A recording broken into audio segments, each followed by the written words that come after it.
কর্মসূচি আমাদের করার কোনো প্রয়োজন সেখানে ছিল না, কিন্তু আজকে আমরা দেখলাম গোটা দেশব্যাপী রাজ্যব্যাপী যখন ৩রা নভেম্বরের কর্মসূচি চলছে, আমাদের সংগঠন ডিওয়াইফের প্রতিষ্ঠা দিবস, আমরা দেখতে পাই নানান কর্মসূচি সেখানে আমরা নিয়েছিলাম।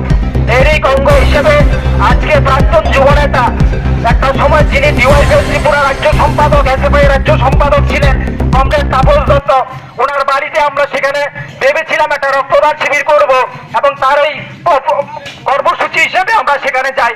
কিন্তু আমরা প্রত্যক্ষ করলাম সকাল থেকে বিভিন্ন রাস্তাগুলিতে যাতে সেই জায়গায় গাড়ি ঢুকতে না পারে, যে গাড়ি আগরতলা থেকে ব্লাড ব্যাংক আসবে তাকে আটকে দেওয়ার প্রচেষ্টা সেখানে চলছিল। কিন্তু গাড়ি যখন ঢুকে যায় আমরা দেখতে পাই তাদের তখন মাথা খারাপ হয়ে যায়।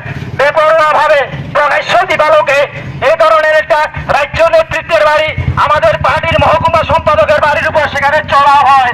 আমরা দেখতে পাই বাড়ি ঘর থেকে সেখানে বেড়া যেগুলি ছিল সমস্ত কিছু ভেঙে তছনছ করে দিল।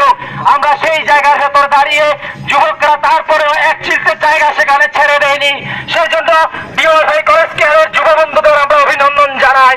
আমরা তারপরে দেখতে পাই কিছুক্ষণ পর সেই জায়গায় যখন বারবার বলা সত্ত্বেও, আমরা যখন এসডিপিওর নিকট বারবার বলেছিলাম, দীর্ঘ সময় অতিক্রান্ত হওয়ার পর পুলিশ প্রশাসন সেখানে গেলেন এবং যখন গুন্ডারা চলে গেল, যুবকরা চ্যালেঞ্জ দিল, না মানুষের পাশে দাঁড়ানোর আমাদের যে দায়বদ্ধতা, এক চিলতে জায়গা আমরা ছেড়ে দেব না, সেই জায়গায় রক্তদান শিবির চলবে। এই চ্যালেঞ্জকে জানিয়ে আমাদের রক্তদান শিবির সেখানে চলে এবং যুবকরা সেখানে রক্তদান করেছেন। এটাই হচ্ছে এই সময়ে বিজেপির যারা করেন তাদের সামনে আমরা বলতে চাই, এই জায়গার ভেতর দাঁড়িয়ে যারা খুন সন্ত্রাস সেই ধরনের হাঙ্গামা উজ্জ্বতি করে বাঁকাবতে ক্ষমতা আসার খোয়াব দিচ্ছে 2023 সালে, তাদেরকে চ্যালেঞ্জ করে বলতে চাই, এই জায়গায় দাঁড়িয়ে আজকে আমরা চ্যালেঞ্জ করলাম যে রক্তদান শিবির বন্ডল হতে দেব না। চ্যালেঞ্জ করে আমরা রক্তদান শিবির করলাম। আগামী দিনেও যে কোনো চ্যালেঞ্জের মোকাবিলা করে আমরা রাস্তায় থাকবো। রাজ্যের মানুষের সাথে আমাদের যে লড়াই, সেই লড়াই ডিওয়াইফাই জারি রাখবে। এই কয়েকটি কথা বলে সবাইকে অভিনন্দন জানিয়ে আমি আমার কথা বলে শেষ করছি। ইনকালাব জিন্দাবাদ। করেছি আপনারা শুনেছেন, একটা দল, রাজনৈতিক দল কত দেউলিয়া হলে পরে কত নিচে তারা সেখানে মধ্যে নামতে পারে। এর আগেও রক্তদান শিবিরের উপরে হামলা সংগঠিত হয়েছে। আমাদের বিভিন্ন জায়গায় রক্তদান শিবির করতে যায়নি। এটা শুধু আমাদের বিলোনিয়া না, আমাদের রাজ্যের বিভিন্ন প্রান্তে আজকে এই ধরনের ন্যাক্কারজনক ঘটনা সংঘটিত হচ্ছে। আমাদের কাছে যেটা বিস্ময়ের, আমাদের রাজ্যের মুখ্যমন্ত্রী যিনি নিজেই স্বাস্থ্য দপ্তরের দায়িত্বে সেখানে রয়েছেন, যখন রক্ত সংকটে ভোগে আমাদের রাজ্য রক্ত দিতে পারে না, থ্যালাসেমিয়া রোগী রক্ত পায় না, আমাদের রাজ্যের দুর্ঘটনা থেকে শুরু করে সমস্ত ধরনের ঘটনায় যখন রক্তের প্রয়োজন, আমরা দেখিনি বিজেপির কর্মীরা তারা রক্তদান করে তারা এই রক্তের ঘাটতি তারা পূরণ করেছে, আমরা দেখিনি। বরং এটা দেখা যায় বিজেপির লোকদের কাছে যখন গ্রামে গঞ্জে রক্তের জন্য যায়, তারা পাঠিয়ে দেন সিপিআই অফিসে। এটা নাকি শুধু সিপিআইএম এর দায়িত্ব, যুব ফেডারেশনের দায়িত্ব রক্ত দেওয়া এবং মানুষকে বাঁচিয়ে রাখা। এবং সেই দিক থেকে দেখেছেন এত আক্রমণ সংগঠিত হওয়ার পরও আমাদের যুব ফেডারেশন তারা ঐতিহ্যের সঙ্গে আমাদের রাজ্যে সারা দেশের ভেতরে নজির সৃষ্টি করে তারা রক্তদান শিবির করে যাচ্ছে। গত 20 বছর ধরে লাগাতার ভাবে তারা এই রক্তদান শিবিরে উৎসাহিত করে যাচ্ছে যুবকদেরকে। এত আক্রমণের পরেও দেখেছেন প্রতিদিন সেখানে রক্তদান হচ্ছে। উত্তর ভারতে আমরা রক্তদান শিবির করেছি, ব্লাড ব্যাংক থেকে ফোন আসে, রক্ত নেই, আপনারা রক্ত দিন। আমরা রক্তদান শিবির করেছি পাইকখোলাতে, রক্ত নেই, রক্ত দিতে হবে, সঙ্গে সঙ্গে রক্ত আমরা সেখানে মধ্যে পাঠাচ্ছি। আমরা ব্লাড ব্যাংকের ঘাটতি পূরণ করার জন্য ডিওয়াইফাই সিদ্ধান্ত নিয়েছেন কলেজ স্কয়ারে তারা আমাদের পার্টি সম্পাদক তাপস দত্তের বাড়িকে কেন্দ্র করে তারা সেখানে রক্তদান শিবির সেখানে করবে। আপনারা জানেন যে কলেজ স্কয়ারের যে অফিস, সেই অফিসটা ভাঙচুর করে দেওয়া হয়েছে, সেখানে রক্তদান শিবির করার মতো বসার মতো কোনো অবস্থা নেই। তখন আমরা সিদ্ধান্ত গ্রহণ করলাম আমাদের পার্টি সম্পাদক কমরেড তাপস দত্তের বাড়িতে রক্তদান শিবির সেখানে হবে। আমরা রক্তদানের জন্য গাড়িকে সেখানে বললাম, ব্লাড ব্যাংকে বললাম, তারা গাড়ি পাঠালেন, কিন্তু আমরা দেখলাম সকাল থেকে একটা যুদ্ধংদেহী মনোভাব নিয়ে আমাদের সেই রক্তদান শিবিরের উপরে সেখানে হামলা সংগঠিত করা হলো। আমরা দেখলাম শুধু রক্তদানের উপর হামলার বসে না, পার্টির মহকুমা সম্পাদক রাজনৈতিক সৌজন্যতা কোথায় গিয়ে পৌঁছেছে তাদের কাছে। মহকুমা সম্পাদকের বাড়িতে ঢুকে বাড়ি ভাঙচুর করতে শুরু করলেন, সমস্ত ঝুলি বেড়া ভেঙে বাড়ির ভেতরে সময়ে আজকে একটা বিশেষ দিন, মূলত ভারতের গণতান্ত্রিক যুব ফেডারেশনের। আপনারা ইতিমধ্যে আজকে সারাদিন দেখেছেন আমাদের সংগঠনের 43তম প্রতিষ্ঠা দিবস উদযাপন হচ্ছে গোটা দেশব্যাপী। দিল্লিতেও আজকে জমায়েত, ত্রিপুরা রাজ্য থেকেও 14 জন প্রতিনিধি সেখানে অংশগ্রহণ করেছেন। আমরাও আমাদের রাজ্যের মধ্যে প্রত্যেকটা অঞ্চলে অঞ্চলে মহকুমা স্তরে আমরা পতাকা উত্তোলনের কাজ, বিভিন্ন সামাজিক কাজেও আমরা এই সময় এই প্রতিষ্ঠা দিবস প্রতিপালন করে থাকি। আর যদি বিলোনিয়া বিভাগের ক্ষেত্রে বলি, আমরা গত বেশ কয়েকদিন ধরে কর্মসূচি চলছে। এই সময় 30 তারিখ উত্তর ভারত রক্তদান শিবির, পাইকলাতে 31 তারিখ রক্তদান শিবির হয়েছে। মধ্যবর্তী সময়ে নানান কর্মসূচি হয়েছে। আজকের দিনেও বিলোনিয়া হাসপাতালে যারা রয়েছেন ভর্তি, তাদেরকে আমরা ফল মিষ্টি বিতরণ করি। সকালবেলায় সাংস্কৃতিক অনুষ্ঠান হয় আমাদের ছাত্র যুব ভবন প্রাঙ্গণে, এবং নির্ধারিত সূচি অনুযায়ী ডিওয়াইফাই কলেজ স্কয়ার অঞ্চল কমিটির উদ্যোগে আজকে আমাদের প্রাক্তন যুব নেতা কমরেড তাপস দত্তের বাড়িতে আমরা এই সময়ে রক্তদান শিবির করার সিদ্ধান্ত করি। তো যথারীতি এই রক্তদান শিবিরকে সহযোগিতা করার জন্য জিবি ব্লাড ব্যাংক এই সময়ে নির্দিষ্ট সময়ের মধ্যে এসেছে। ব্লাড ব্যাংক সেই জায়গায় বাড়িতে যাওয়া মাত্রই আমাদের কাছে সকাল থেকে খবর আসছিল বিভিন্ন জায়গায় সেই গাড়িকে আটকানোর জন্য বিজেপির বিভিন্ন গুন্ডা বাহিনী সে রাস্তাগুলি দখল করে রয়েছে।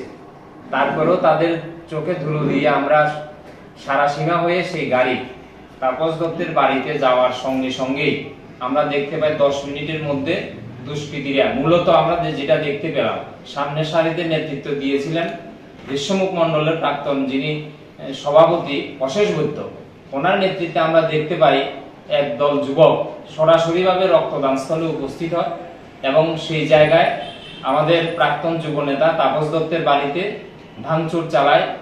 বাড়ির যে বেড়াগুলি ছিল, ঝুলিগুলি ছিল, সেগুলিকে ভেঙে চুরে তারা বাড়িতে ঢুকে ঘর ভাঙার চেষ্টা করে, কিন্তু সেই জায়গায় মজবুত থাকাতে ঘরে ঢুকতে তারা পারেনি এবং দীর্ঘক্ষণ ধরে জমায়েত করে যারা রক্ত দান করার জন্য এই শিবিরে আসতে চাইছিল তাদেরকে বাধা দান, অনেককে ফিরিয়েও সেখানে দিয়েছে, সেখানে আসতে দেয়নি।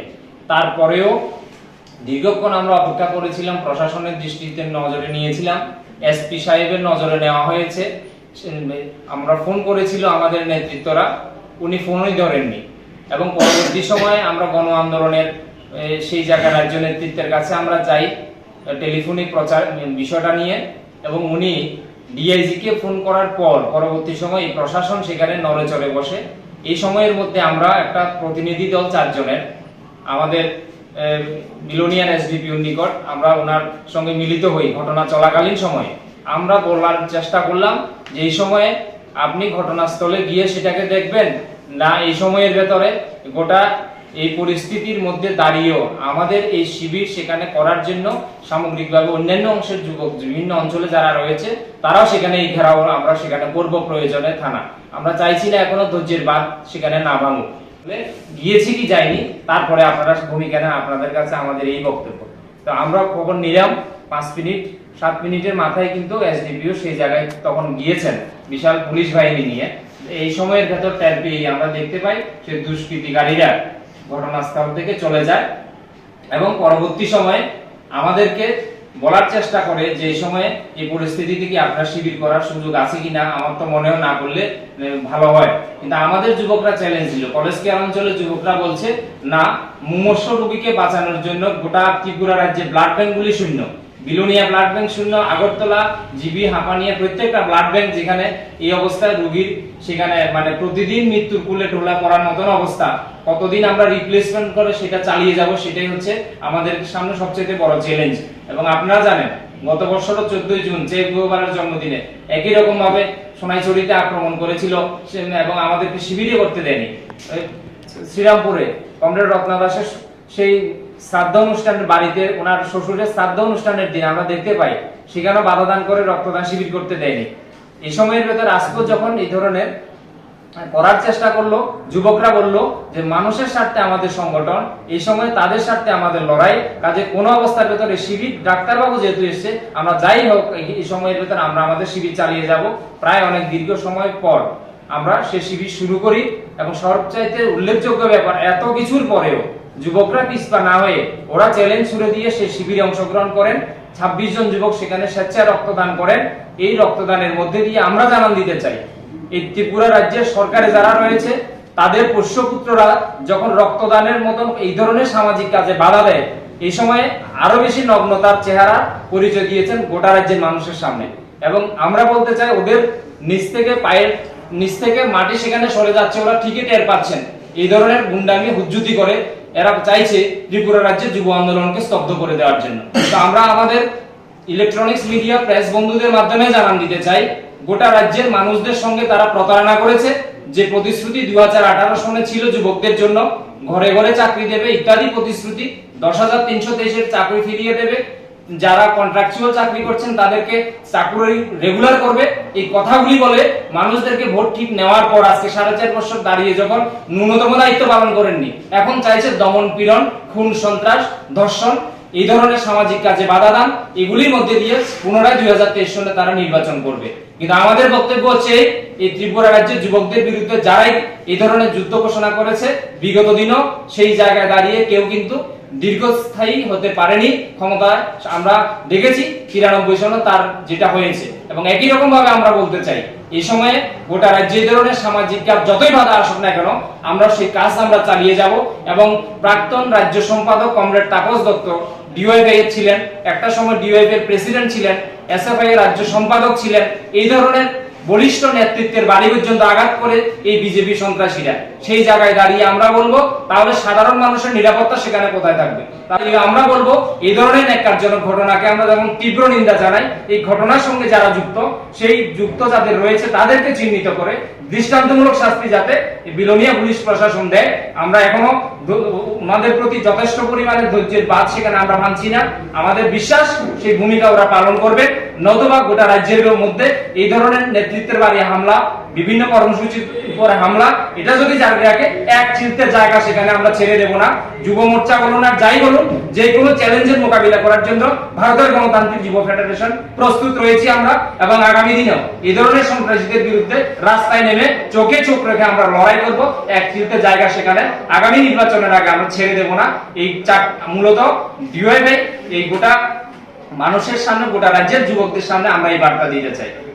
কিন্তু থাকার সত্ত্বেও আমরা তাদের সামনে আমরা দেখতে পেলাম, এই যে মিছিল গেল, তাদের সামনে সেই কমরেড তাপস দত্তের বাড়ি ভাঙচুর চলছে, তারা নীরব দর্শকের ভূমিকা সেখানে পালন করলো। কিন্তু পরবর্তী সময় যখন আমরা দেখতে পাই রাজ্য স্তর থেকে চাপ আসছে, বিভিন্ন ভাবে যখন আমরা থানাতে গিয়ে এসডিপিওর সঙ্গে দেখা করি, সময় বেঁধে দিলাম 10 মিনিটের মধ্যে হয় নিরাপত্তা দেবেন, নতুবা এই রাস্তায় আমরা বসবো, তখন উনি আমাদেরকে আশ্বস্ত করলেন। এবং পরবর্তী সময় দেখলাম ঠিক অনেক পুলিশ বাহিনী নিয়ে সেখানে ঘটনাস্থলে ওনারা উপস্থিত হয়েছে। ফোন করার পরে পুলিশে কোনো রেসপন্স করেনি? ফোন এসপি সাহেব তো ফোনই ধরেনি এখন পর্যন্ত।